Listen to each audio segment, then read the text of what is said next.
नमस्कार मंडळी, स्वागत आहे तुमचं आमच्या चॅनलमध्ये। आवाज महामुंबईचा, शोध बातमीचा, कौल मनाचा। चला तर मग आमचे चॅनल लाईक करा, शेअर करा आणि सबस्क्राइब करा। धन्यवाद।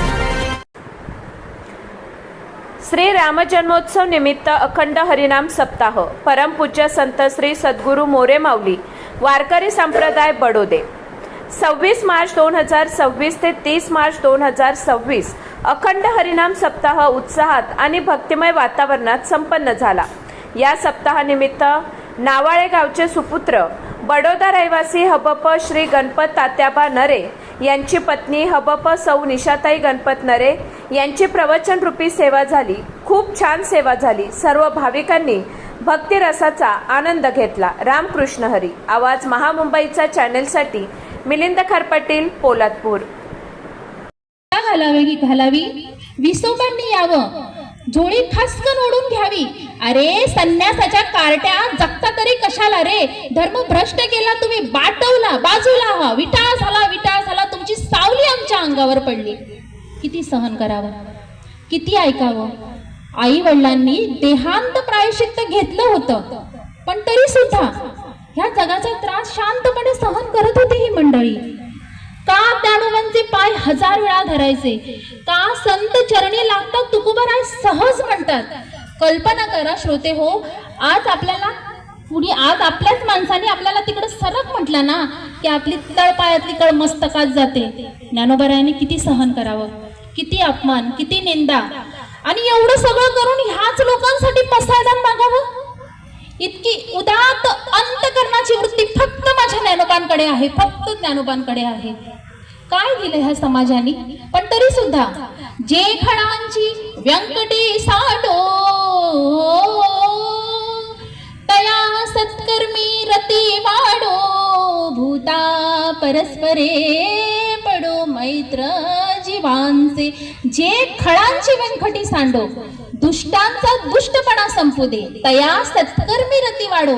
इतकं देखणं मागणं जगाच्या पाठीवर कुणीच नाही मागितलं, ते आमच्या संतांनी मागितलं, म्हणून संत हे श्रेष्ठ आहेत। म्हणून वयाच्या 5व्या वर्षी पांडुरंगासमोर उभं राहावं आणि हट्ट करावा, देवा जेव जेव।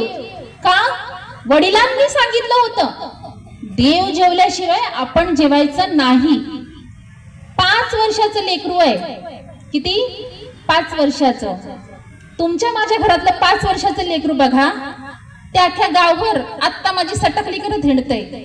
त्याला सांगणारं कोणीच नाही, सांगणारी आई नाही, सांगणारे पालक नाही। वयाच्या 5व्या वर्षी सिद्धी म्हणजे काय असतं? 5 वर्षाचे नामदेव महाराज आहेत, पांडुरंगासमोर उभे राहतात। गोणाई मातेनी सुंदर पंचपक्वानाचं नैवेद्याचं ताट दिलंय, ताट घेतलं, पांडुरंगासमोर उभे पात मिळावा त्याच्यासाठी काही उपाय आहे का? नारद महर्षी म्हणाले उपाय आहे ना। तर ती म्हणाली काय आहे? म्हणजे ह्या जन्मी जी वस्तू आपण दान स्वरूपात देतो ती पुढच्या जन्मी निश्चित प्राप्त होते। आता असं म्हटल्यानंतर सत्यभामेलाही थोडा प्रश्न पडला की आता परमेश्वराला दान दिलं तरी घेणार कोण? मग ती नारद महर्षीने म्हणाली तुम्ही सांगताय ते सगळं बरोबर आहे, पण परमेश्वराला दान घेणार कोण?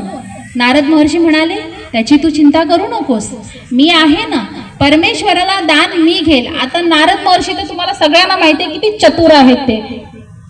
नारद महर्षी म्हणाले मी घेईल परमेश्वराला दान। आता सत्यभामेनी पुढच्या जन्मी श्रीकृष्ण पती स्वरूपात मिळावा म्हणून ह्याच जन्मी तिने नारद महर्षींच्या हातावरती पाणी सोडून संकल्प दिला आणि परमेश्वराला दान स्वरूपात दिलं।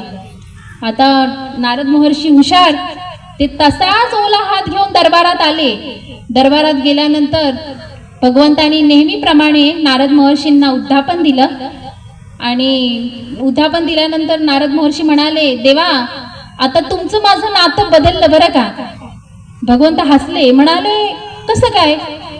म्हणाले तुम्हाला मी आता सत्यभामेकडून दान स्वरूपात मागून आणलंय, म्हणजे आता आजपर्यंत तुम्ही जगन्नाथ होता, पण आता तुमचा मालक मी आहे। असं म्हणाल्यानंतर भगवंतांना दुःख न होता आनंद झाला, कारण की परमेश्वरालाही नारद महर्षींची सेवा अपेक्षित होती. म्हणून भगवंत म्हणाले, नारद महर्षी, मग आता तुम्ही माझे पालक आहात, पालन करता आहात, मग आता मी काय करू, तुमचा हात तंबुरा घेऊ का? नारद महर्षी हसले, म्हणाले, वा देवा वा, हे तर आमचं मुख्य भांडवल आहे, ह्याच्यावर तर आम्ही तुम्हाला जिंकला आहे, हे तुम्हाला मी दान म्हणून तुम्हाला घ्यायला देणार नाही. तुम्ही माझ्या पायातला खडका घ्या. खडका म्हणजे चपला. आता त्यावेळी वर्तमानपत्रे होती की नाही ते सांगता नाही येणार, पण ह्या युगातला जर ह्या काळातला मनुष्य असेल तर तो